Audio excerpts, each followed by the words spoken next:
રાક્ષસોના અધિપતિ દેવ ભગવાન નિવૃત્તિ ભગવાન છે. જો આપણા જીવનમાં આપણા ઘરની અંદર કોઈ મલિન વસ્તુ હોય, કોઈ ભૂત પ્રેત ડાકીની સાકીની જતી સતી જોગણી જોડિયા મોટિયા વીર વેતાળ રાક્ષસો ગંધર્વો કિન્નરો કોઈ પણ પ્રકારના આવા મલિન તત્વો હોય તો ભગવાન નિવૃત્તિ ભગવાનને પ્રાર્થના કરવાની, પ્રભુ અમારા ઘરની અંદર કે અમારા જીવનમાં કોઈ પણ મલિન વસ્તુ હોય તો તે સર્વે વિલી આવતું દૂર કરવા વાળા બનજો અને દેવ યાગ કરો કેમ કહેતા સદા માટે મારા ઘરની અંદર મારા જીવનમાં અમારા ગામની અંદર દેવતાઓ અને ભગવાન અને માતાજીનો વાસ થાય. ભગવાન તમે કૃપા કરજો. તમારો ભાગ તમારું નૈવેદ્ય તમારું બલિદાન પણ અહીં અમે અર્પણ કર્યું છે એનો તમે સ્વીકાર કરજો, એનું ભક્ષણ કરજો અને કાયમ માટે અમારું અમારા આખા પરિવારનું અને અમારા આખા ગામનું રક્ષણ કરવા વાળા બનજો. નિરુદ્ધિએ નમઃ પ્રાય સબલે સમર્પયામિ. પશ્ચિમ દિશાની અંદર જળના દેવતા છે ભગવાન વરુણ ભગવાન. જો સંતોષ જેનો અર્થ છે સંતોષ, વરુણ ભગવાન એટલે સંતોષ. આપણે ગમે એટલા બત્રી ભાઈ પાસે ભોજન જમીએ ને પણ એની ઉપર આમ અડધો કલાક પાણી જ્યાં સુધી ન પીવે ને ત્યાં સુધી આમ સંતોષ ન થાય. જળના દેવતા વરુણ ભગવાનની કૃપા થાય ને એટલે જીવનમાં સંતોષ આવે. નકર લાખો કરોડો રૂપિયા હોય સાહેબ સંતોષ ન હોય જીવનમાં એટલે સાચું સુખ ન મળે. અને એટલા માટે ભગવાન વરુણ ભગવાનને પ્રાર્થના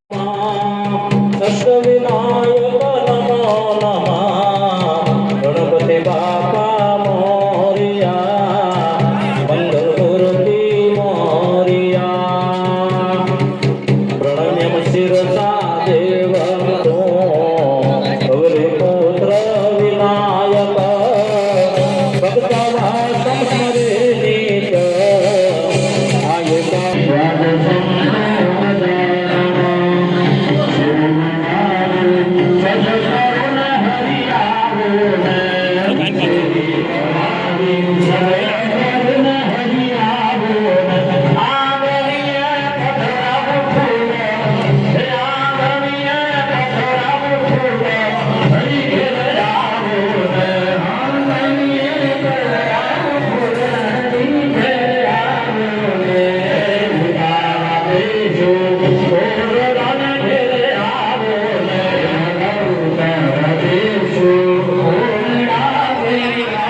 Yes,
શ્રીફળે હાથ અડાડી રાખજો, શ્રીફળે હાથ અડાડી દીજો બધા ભાઈ. સ્વાહા બોલો શ્રી અંબે માતા કી જય. વસુધારા સમન્વિત શ્રીફળ હવનમ સમર્પયામિ. કેવલ ભસ્મ તિલકમ ક્રિયાત હરે મહાબ્રહ્મકં જદામહે સુગંધિં પૃષ્ટિવર્ધનમ ઉર્વારુકમેવ બંધનાત મૃત્યુમોક્ષીયમામૃતાત. ત્રાયુજમનગને કશ્યપત્રાયુષમ યદવેશોત્રાયુષંતોત્રાયુષમ મહા. બધા ઉભા થઈ જજો બાપા, કોઈ બહેનો જતા વાલા. આરતિકમ છેલ્લી આરતી માતાજીની કરી અને યજ્ઞ કાર્યને વિરામ આપે. બસ બસ બસ હવે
મારા